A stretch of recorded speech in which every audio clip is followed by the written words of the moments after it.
Welcome back, guys. Another video, another excuse to remember those golden days when we used to watch this show on TV. So, Gravity Falls. Population, small. Mystery count, off the charts. This town is basically the Bermuda Triangle's weirder, forest-dwelling cousin. It all started with a crash. Millions of years ago, an alien ship slammed into what would become Gravity Falls. Ever since, this quiet little Oregon town has been a magnet for the bizarre. Monsters, anomalies, glitches in space-time, you name it. This place has it. But this isn't just random weirdness. There's something deeper, something ancient. And if you follow the signs, flip through the journals, and survive long enough to connect the dots, you'll see that every freaky event in Gravity Falls is part of a much bigger mystery. Today, we're diving headfirst into every twisted creature and unexplained anomaly that calls this place Gravity Falls. And if we are going to do this, what's a better way to start than from the beginning? In the first episode, when Dipper finds Journal 3, he dives headfirst into Gravity Falls' weirdness. Remember, in Gravity Falls, there is no one you can trust. No one you can trust. His perspective about the town totally changed. Bam! Oh wait, I'm sorry. Shabam! A zombie? One of the first anomalies he encountered? Gnomes. At first they try to pass as a normal boyfriend named Norman, but things get wild fast because of Dipper's paranoia. Turns out, Norman is actually 5 gnomes stacked in a trench coat. Led by Jeff and backed up by Carson, Steve, Jason, and of course, Schmebulok. Gnomes may look goofy, but don't underestimate them. They've got sharp teeth, scruffy beards, even the babies, and they operate like a tiny, chaotic society. They've got their own language, a squirrel-riding cop police force, and an owl judge court system. When provoked, they can merge into a horrifying mega gnome monster. Their society revolves around a queen chosen for beauty who becomes their leader, lawkeeper, and communal spouse. No queen? Things get feral. Literally, some even go rogue, dealing illegal fairy dust in the forest. In Tourist Trapped, the gnomes try to force Mabel to marry all 1,000 of them to become their queen. Your sister's not in danger. She's just marrying all 1,000 of us and becoming our gnome queen for all eternity. Isn't that right, honey? She and Dipper escape, but the gnomes fuse into a super monster. Mabel tricks Jeff with a fake kiss, uses a leaf blower to blow him into the beast, and saves the day. Iconic. These gnomes might be ridiculous, but they're also a perfect intro into how Gravity Falls blends humor, horror, and absolute chaos. They even have a king. The Gnome King appeared in the original, unaired pilot of the show, wearing royal purple, a red cape, and a crown, hovering with the help of his long white beard. In that episode, the king wants to marry Mabel instead of all 1,000 of them to fulfill an ancient prophecy. They also appeared in a game. In Gravity Falls, Legend of the Gnome Gemulets, there are feral gnomes. According to the Blacklight edition of Journal 3, if one is bitten by a feral gnome, they'll become shorter and hairier over time. But I think gnomes are a cute and sweet addition as compared to the monsters we'll see next. Next up on the Twin Summer agenda, a relaxing fishing trip with Grunkle Stan out on Lake Gravity Falls. Though, if you know anything about this town, you already know relaxing is never actually on the table. This lake has its own urban legend, the Gobblewonker, a long-necked, scaly nightmare dinosaur that supposedly lurks beneath the waves. Picture the Nessie, the Loch Ness Monster, but creepier, beefier, and rocking glowing yellow eyes with a dorsal fin that screams, "I'm here to ruin your day." Oh, and apparently it can just crawl up on land whenever it feels like it. Because why limit your terror to one terrain? Dipper catches wind of a photography contest and decides this could be a shot at both glory and cold, hard prize money. Mabel and Seuss are instantly on board, partly because they want in on the fame, and partly because when something makes chainsaw noises in Gravity Falls, you absolutely go check it out. Armed with more cameras than a wannabe vlogger on their first brand trip, they track the sound all the way to Scuttlebutt Island. The roar is getting closer, adrenaline spiking, and they're ready to finally get that $1 million monster shot. And there it is, the monster appears and does what monsters do, creeps slowly and scares everyone.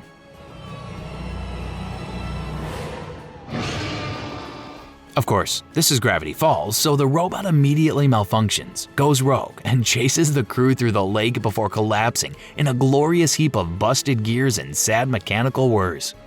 But the Gobblewonker turns out to be fake. And not just fake, it's a full-on DIY animatronic disaster built by Old Man McGucket. Why? Because his adult son ditched him. He decided to make a giant robot monster to lure him back for some father-son bonding. We're not saying therapy would have been cheaper, but therapy would have been cheaper. Case closed, right? They exposed the hoax, wrecked the machine, and probably traumatized McGucket just a little bit more. But in the final moments of the episode, as Stan O'War drifts peacefully across the lake, the real Gobblewonker rises from the depths and silently slips back under.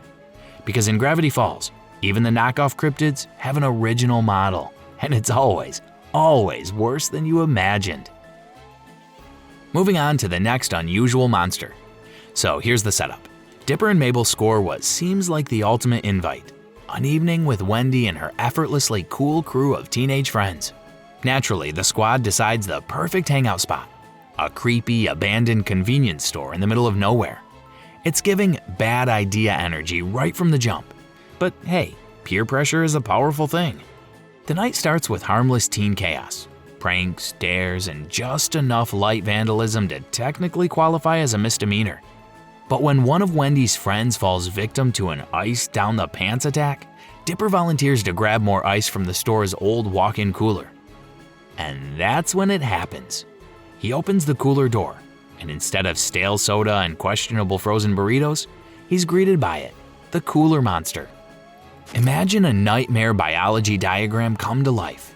A floating, pulsing brain, a dangling spinal cord and full nervous system twitching like it's powered by Wi-Fi. Disembodied dentures snapping like they've got somewhere to be. And two glowing, lidless eyes.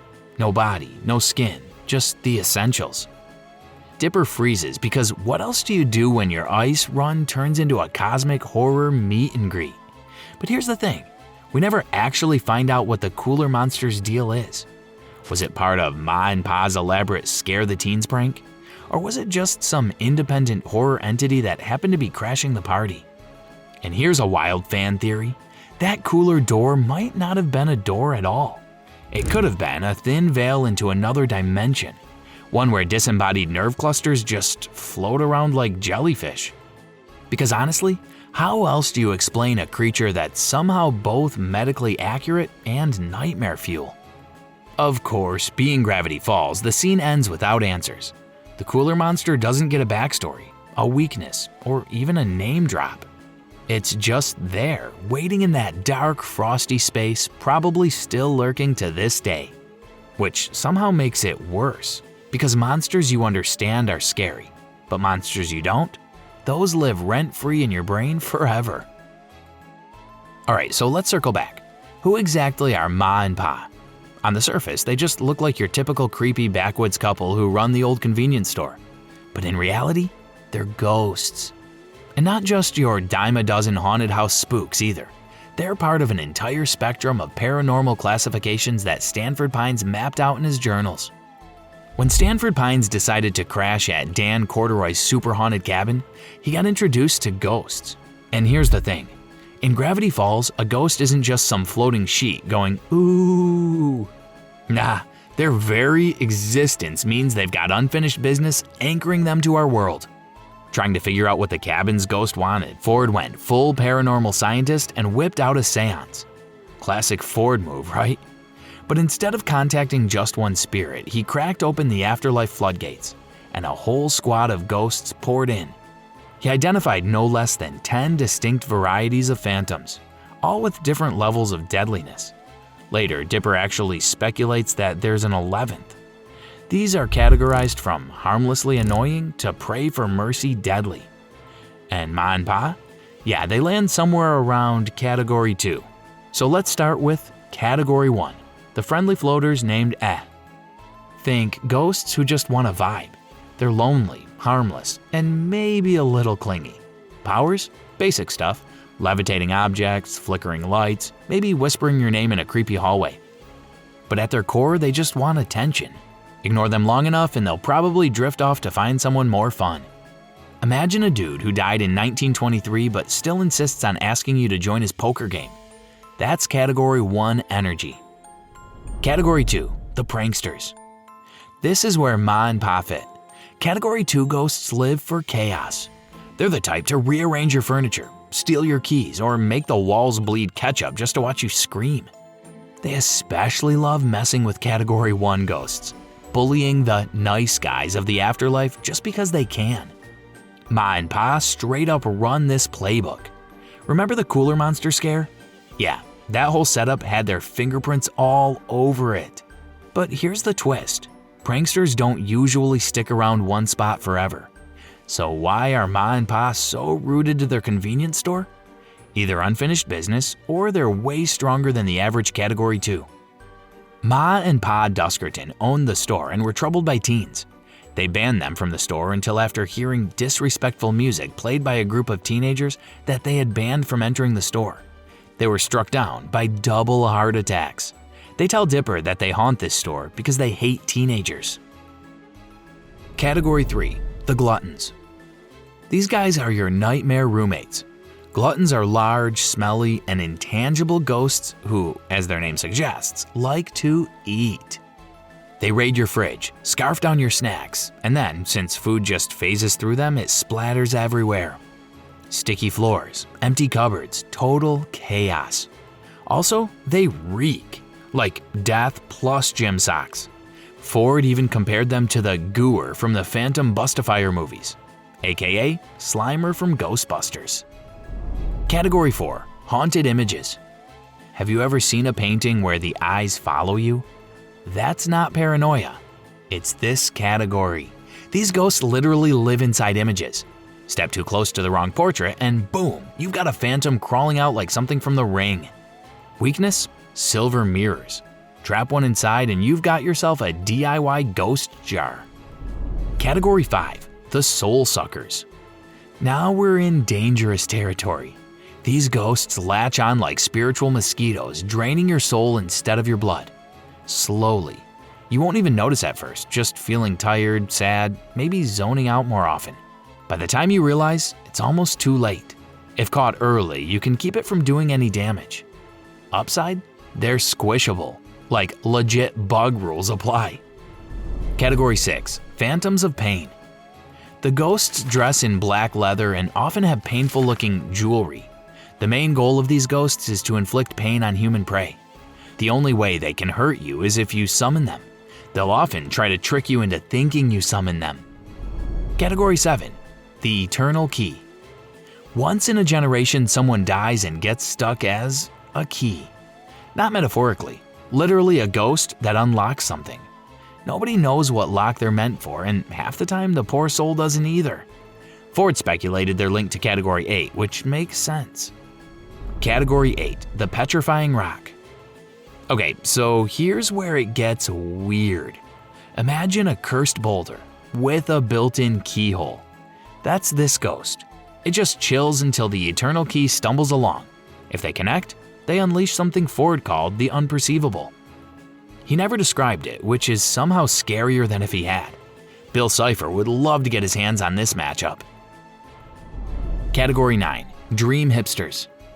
If Freddy Krueger had an arts degree, this would be him. They slip into your dreams, crank up your fears, and stretch out the nightmare until you're begging to wake up. The messed up part? They love bragging about their work. Like, you'll be running from a clown with chainsaws for teeth, and the ghost is like, pretty sick symbolism, right?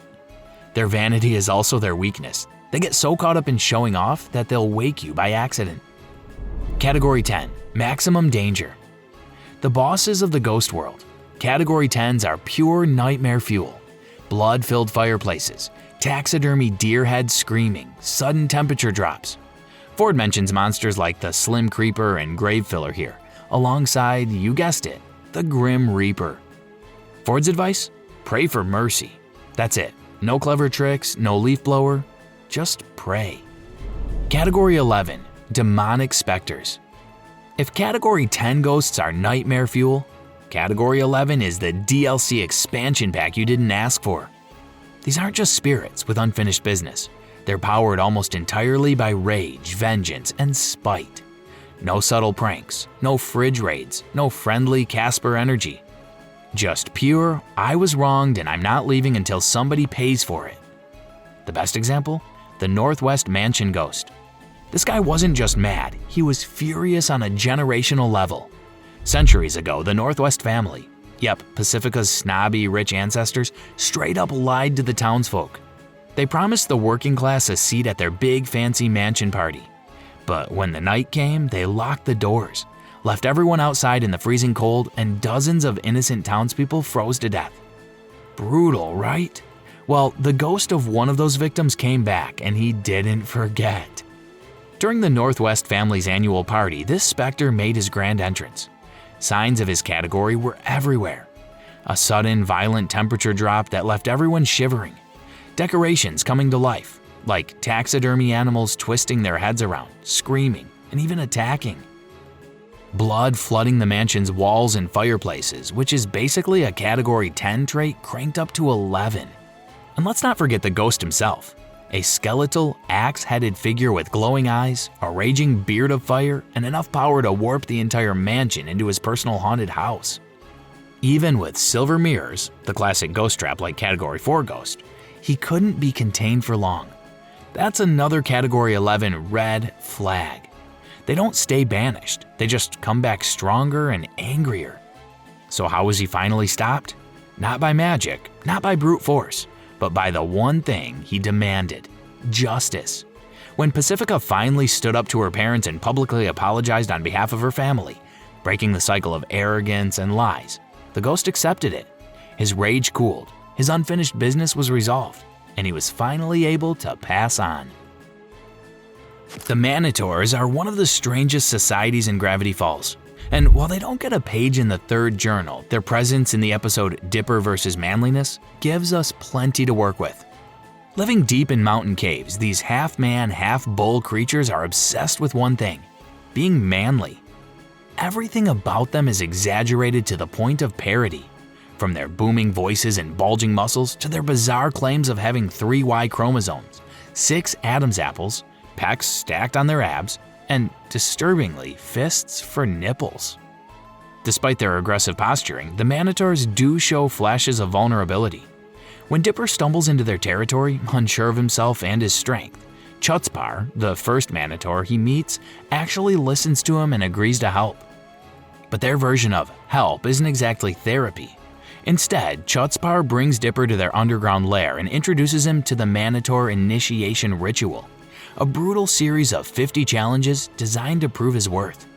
The tasks range from carrying massive weights to screaming at the sun, walking on the heads of crocodiles, each one more ridiculous and punishing than the last. To the manotaurs, this is the only path to respect and identity. The group is ruled by Leaderor, a towering figure with glowing red eyes and muscles stacked on muscles. He commands fear and loyalty, and in one particular unsettling moment, he's shown eating another manotaur as a sort of offering, hinting at a darker layer of cannibalism or ritual sacrifice in their culture. It's a reminder that while they may be comical, the manotaurs aren't harmless. Adding to their mystique is an offhand piece of lore revealed by Alex Hirsch in an interview. There's apparently a single female manotaur who rules over all males, but she's so feared that her name isn't even spoken aloud. Their most famous rivalry is with the multi-bear, a gentle creature who lives in a mountain cave not far from theirs.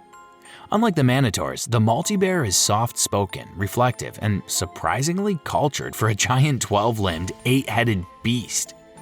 All of its heads share one consciousness, though only the central head speaks, and rather than seeking power or dominance, it simply wants peace and time to listen to its favorite artist, Baba. The manotaurs see this lifestyle as a weakness and have sworn themselves as his enemies. To them, the multi-bear represents everything they despise: sensitivity, individuality, and honesty about one's own desires. When Dipper is ordered to slay the multi-bear as the final trial of his training, he prepares for a monster, but instead finds a thoughtful, even noble being. Their battle is tense but short, and when Dipper gains the upper hand, the multi-bear accepts defeat with quiet dignity, neither pleading nor tricking his opponent. It's in that moment that Dipper realizes what true strength looks like. Instead of killing him, Dipper spares the multi-bear and the two bond over their shared love of Baba. It's a turning point because in sparing his enemy, Dipper proves something the manotaurs never could. That being a man isn't about violence, bravado, or following someone else's rules. It's about having the courage to be yourself. Moving on to our next unusual monster. In Gravity Falls, one Halloween a year just isn't enough. That's why the town celebrates Summerween, a full-on holiday in July. Instead of October's chill, the streets are hot and humid. The kids throw on costumes and run door to door in the middle of July, demanding candy, and everyone acts like it's perfectly normal. Because in Gravity Falls, it kinda is. But like all things in this town, even Summerween has its dark side. Normally, candy no one wants just sits in the back of a drawer, getting dusty until someone finally tosses it in the trash. In Gravity Falls, that discarded candy doesn't just fade away, it mutates. That's where Summerween Trickster comes in. He's literally the monster embodiment of rejection, built entirely out of loser candy that no kid ever bothers to eat. Picture a towering 13-foot nightmare with long spindly legs holding up a bulky torso, topped off with the creepiest little mask, a smiling jack-o'-lantern face that hides the horror underneath. And trust me, you do not want to see what's under that mask. The trickster is fast, like terrifyingly fast, skittering around with spider-like movements that feel way too natural for something made of chocolate, caramel, and stale candy corn. He can put himself back together when smashed to bits, leap incredible distances, and crush through walls. The only real way to defeat him? Eat the candy he's made of. It sounds simple, but the trickster's body is fused from the bottom-tier snacks everyone avoids. Licorice ropes, stale taffy, rock-hard jawbreakers, chalky candy hearts, the kind of stuff you find at the bottom of a dollar store bin. For most kids, choking down even one bite is torture, which is exactly why the trickster is so unstoppable. He exists because people reject him, and he grows stronger with every piece of candy that gets left behind. But of course, Gravity Falls has Seuss. And Seuss doesn't discriminate when it comes to candy. In his eyes, no treat is a bad treat. When the trickster corners Dipper, Mabel, and their friends, it's Seuss who saves the day by devouring the monster piece by piece. To the trickster, it's the ultimate defeat, not just being eaten but being appreciated. His power comes from rejection, so when someone finally accepts him, his existence basically collapses in on itself. The trickster is the perfect Gravity Falls monster, ridiculous and terrifying at the same time. He proves that even something as small as leftover candy can turn into a nightmare when you live in this town. Next on the list is Loblin, a goblin-gremlin hybrid that looks like it crawled straight out of a nightmare. It's a hulking, hairy beast with oversized pointy ears, a squashed nose, and claws coated in poison sharp enough to ruin anyone's day. Its glowing red eyes are its most dangerous feature. One look and you're trapped in a vision of your worst fears. And just when you think it can't get any worse, splash it with water and it mutates, growing larger and sprouting wings like some cursed Pokemon evolution. In Boss Mabel, Dipper actually manages to capture one for the Mystery Shack, hoping it could be the star attraction. But of course, nothing in Gravity Falls ever stays contained. It breaks free, tears through the shack, and leaves chaos in its wake. The twins only bring it down by forcing it to confront itself in a mirror, where it sees the one thing scarier than its enemies: the fear of becoming its own father. It's unsettling, kinda funny, and exactly the type of creepy but weirdly relatable horror that makes Gravity Falls unforgettable. Let's go back in time when Stanford and Fiddleford were digging out their underground bunker. They came across something weird: a giant blue egg. Turns out, it belonged to a shapeshifter. Once it hatched, Ford tossed it in a cage and fed it beans, while Fiddleford had bigger plans, testing their cryo-freezing tech on it. At first, the thing looked like a fat, gross maggot, but it quickly sprouted bug-like arms and legs, its DNA constantly remixing itself. Pretty strong evidence suggests it's actually a descendant of an escaped alien specimen from the crashed UFO at Site Omega, especially since one of the ship's coded messages literally translates to "Specimen has escaped, is changing forms." Ford nicknamed it Shifty, and for a while actually treated it like a pet. The creature could copy or duplicate someone's appearance perfectly from just a single photo. Cute until it wasn't. Shifty eventually learned to talk, copied Fiddleford, and used the disguise to trick Ford into revealing his journal, giving the monster endless material to replicate. With every new form came more cunning, and Ford realized the only safe move was to cryo-freeze it, sealing off the entire bunker so it could never escape. That plan worked until it didn't.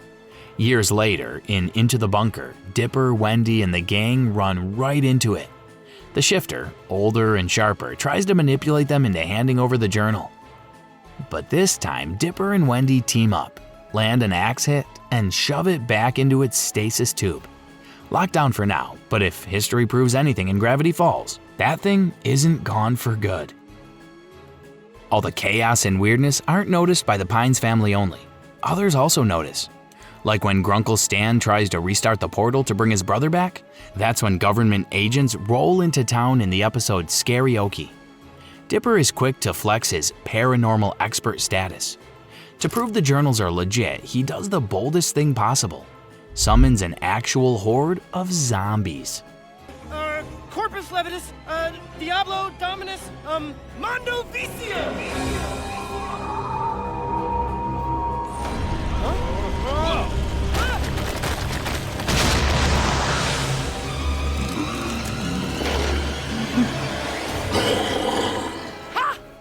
The Gravity Falls zombies aren't your average shufflers. They've got pale green skin, roll in packs, and have the kind of bad attitudes you'd usually find in a mall food court. A ton of them are old lumberjacks too, victims of the Great Flood of '63, which left their bodies buried under and around the Mystery Shack. Honestly, that explains how Ford scored the property for such a low price. Ford's notes warn that zombies should be destroyed before they rise, since their skulls are unbreakable. Turns out, that's only half true. In Scarioki, after an entire night of fighting them off, the twins and friends discover the real weakness, blasting a perfect 3-part harmony. Gravity Falls rules are never normal. Ford also documents other defenses. Enchanted daggers can take them down. And there's even a cure for zombification if you get bitten. The recipe? Formaldehyde, salt, paint thinner, newt's blood, and cinnamon. Gross, but hey, it works. Next up is Cycloptopus, one of the weirder little guys lurking around Gravity Falls. Picture a small green octopus, but instead of 8 eyes, it's got just 1. And that single eye can flip into a mouth full of razor-sharp teeth. Yeah, nightmare fuel. They're not the toughest creatures out there, since electricity seems to zap them pretty easily, but Ford makes it clear they're nothing to mess with. His journals warn, don't ever let a Cycloptopus get a taste for human flesh. If that happens, it stops being a random creepy critter and turns into a straight-up predator. Now we've got the Arachnamorphs, aka the spider people of Gravity Falls. These guys live right among us, blending in as regular humans, until it's too late and you're stuck in their web. Sometimes metamorphical, sometimes very, very real. Once they drop the disguise, the sweet neighbor or random dude at the store reveals themselves as a flesh-hungry predator. Arachnamorphs lure victims into dens or out-of-the-way spots, cocoon them in sticky webs, and then, well, dinner time. They can shapeshift between full human, half spider, or full nightmare fuel spider mode. In that last form, they're bigger than a person, rocking 8 legs plus 2 extra arms, a humanoid torso attached to a spider body, multiple creepy eyes, and a mouth with twitchy feelers, all covered in thick tarantula-like fur. And the powers? Basically Spider-Man, but on steroids. Wall crawling, web shooting, insane eyesight, super speed, acid spit, and shape shifting on top of it all. They're the kind of creature you hope you never run into, because if you do, odds are you're not walking out. Moving to our next monster, I hope you're not afraid of the dark, because you'd better keep those porch lights off in Gravity Falls. After all, if you don't, you might end up attracting the tall, dark, and cryptid himself, Mothman. Like a normal moth, he's obsessed with light and will smack right into screen doors. But the similarities stop there. This guy stands at a massive 10 feet tall, and when touched, can literally burst apart into a swarm of smaller moths. Honestly, I'd just pass out on the spot if some dude exploded into 100 insects in front of me, but the locals seem way too used to it. While Mothman is usually linked to West Virginia lore, apparently he's a frequent flyer in Gravity Falls, Oregon. And according to Ford's notes, he even owes him money. Classic. Next up on the Gravity Falls Nightmare roster, the killbilly. If you're out in the woods and suddenly hear some faint bluegrass music, fiddles, banjos, the whole deal, don't stop to vibe. Run. Straight to the nearest convenience store because according to Ford, they can't get in the store. That sound usually means a killbilly is closing in. These scruffy, shadowy, humanoid creatures look like they crawled out of the world's worst backwoods horror movie. Picture big toothy grins packed with sharp teeth, wild unkempt beards, and enough body hair to make you grateful they don't wear clothes. If you spot one, count yourself lucky if all they do is lurk around, because if they catch you, you can kiss your blood goodbye. And your overalls too. Killbillies grunt, ham bone, and communicate in noises that sound like some unholy mix of country music and growling. And just when you think they can't get any weirder, they're probably the ones responsible for those cursed porta potties scattered in the woods. While wandering the forests of Gravity Falls, you might stumble across something that looks less like a monster and more like part of the forest itself. A massive, mysterious giant whose legs resemble towering tree trunks. Its body is draped in moss, mushrooms, and other natural growths, giving it near-perfect camouflage among the trees. Unlike many of the town's other creatures, this giant seems to be more of a solitary wanderer, preferring to keep to itself. Ford speculates that this being might actually predate the founding of Gravity Falls, which would make it one of the oldest creatures in the area. He dubbed the giant Steve, reasoning that it just felt like a Steve kind of guy. But despite Ford's repeated efforts to observe and document him, Steve clearly wasn't interested in making friends. On more than one occasion, he's lashed out, hurling a deer at Ford in one encounter and even devouring his car in another. Ever get that creepy feeling that something's following you?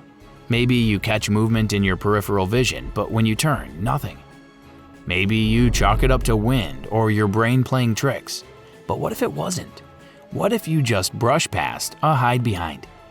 According to old lumberjack stories, the hide-behind is a shadowy figure that's always just out of sight.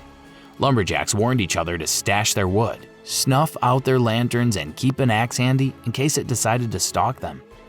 These things are basically undefeated at hide-and-seek, leaving behind strange rent-shaped footprints and blending in so perfectly that you'd never know they were there. On the rare occasions it does reveal itself, the hide-behind looks kind of like if Groot went feral. Lanky branch-like arms, glowing yellow eyes, and a knack for melting back into the trees like it was never there. Sometimes if you listen closely, you'll hear the unsettling rattle it makes while moving. If you do, good luck. Next up we have a really unusual monster. Floating out on Lake Gravity Falls, you might think you found a calm little island to relax on. But nope, chances are you've stumbled across an island head beast.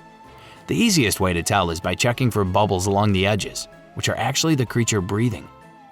From above the surface, it just looks like a patch of land covered in pine trees. But below, that's where it gets creepy.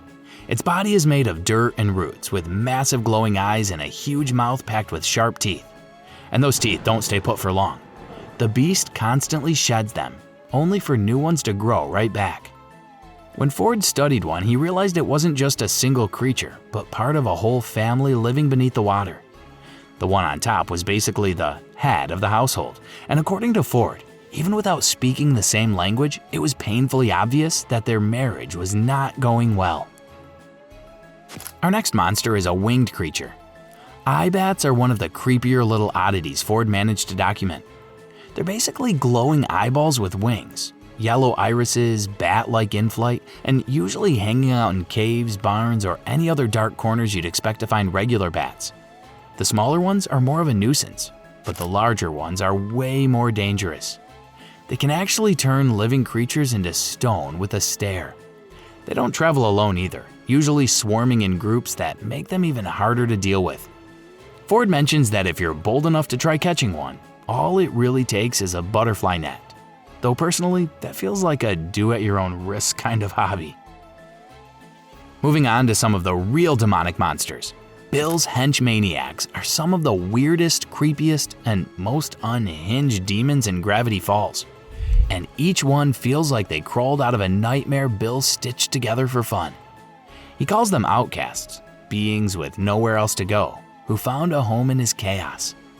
Take 8-Ball, for example, a hulking goblin-like demon with actual magic 8 balls for eyes that let him see 8 seconds into the future. He's all fangs, muscle, and broken chains from the Lochran 9 prison, which says a lot about the kind of company he keeps. Then there's Kryptos, a floating blue-gray diamond with a single eye and tools sticking out of him like a living geometry set gone wrong. Xanthar looks like a gorilla with toast for a face, wears a party hat for no reason, and can fly, which is somehow even scarier than it sounds. You also have Teeth, literally just a massive walking set of teeth that can bite through titanium and, for some reason, only count to 6. Keyhole used to guard the Vault of Infinity until he tried to rob his own brain for secrets, which got him kicked out before Bill scooped him up. And then there's Pionica, a fuchsia-skinned diva with horns, a single eye, and a fiery temper. She once torched her city over losing a pageant and struts around in a cape and flaming stilettos. Her ex, Hectorgon, started out as a sheriff before ditching law and order for Bill's brand of chaos. And of course, the sassy Pionica tries to eat him. He must have cheated on her based on her response. Then there's the amorphous shape, who literally just appeared one day and never left. Supposedly, only Bill and 8-Ball can see her, unless you dabble in substances better left unnamed. Finally, there's Pacifier, who looks like a demonic gray baby with glowing eyes, horns, and a second face in his stomach chained to his ankle. He's casually responsible for a lot of murders on a lot of moons, which is somehow both vague and terrifying. Altogether, they make up the henchmaniacs, Bill's dysfunctional, terrifying family of freaks. And moving to the next one, the monster of the monsters, Bill Cipher. Although we have made a detailed video on this character, I'll give you a brief summary. Do check out that video, it's really a detailed one. The destroyer of planets, the entity which caused Weirdmageddon, and even obliterated his own dimension. Bill's story started way back, over 1 trillion years and 12 years before the events of Gravity Falls. Bill Cipher was born to parents, Scalene and Euclid, in a flat, boring 2D universe called Euclidia. He wore squeaky Velcro shoes and had a rare mutation, one big eye that let him see up in a 3rd dimension, a direction which no one could see in his dimension and was forbidden to see. He was made fun of about this and thus tried to open a dimension so others could see up, but ended up obliterating his dimension and everyone with it. He might have done it by mistake, or he wanted to. Guess we'll never know. Then he took over a chaotic, lawless space between worlds called the Nightmare Realm. Bill Cipher, after seizing control of the Nightmare Realm, became one of the most dangerous beings in existence. From his throne in that chaotic dimension, he ruled over countless horrors and gathered outcast demons into his henchmaniacs. His powers were nearly limitless: reality warping, mind control, possession, pyrokinesis, telekinesis, regeneration, ciphervoyance, and the ability to bend time and space to his will, and of course, geometric perfection. Bill could enter people's minds, manipulate their perceptions, and twist reality like clay, all while never losing his smug, sadistic sense of humor. Bill Cipher kicked off Weirdmageddon by tricking Ford into shaking his hand, breaking the interdimensional barrier and unleashing chaos across Gravity Falls. Reality itself warped. Monsters roamed free. The sky twisted, and the town became his personal playground of madness. But in the end, Bill was outsmarted, trapped inside Stan's mind, erased when Stan's memories were wiped, and destroyed for good. Though not without leaving behind the eerie sense that pieces of him might still linger. That was a brief summary of Bill Cipher. And that's it for our tour through the creeps and cryptids of Gravity Falls. From shapeshifters and gremloblins to hidebehinds and Bill's chaotic crew of demons. It's clear that this little Oregon town is way more than just pine trees and summer fun. So tell me, if you had to face one of these monsters, which would you actually stand a chance against? Drop your pick, cause I know I'm not surviving the Grem Loblin. Kindly give feedback about the video and don't forget to subscribe. Thank you.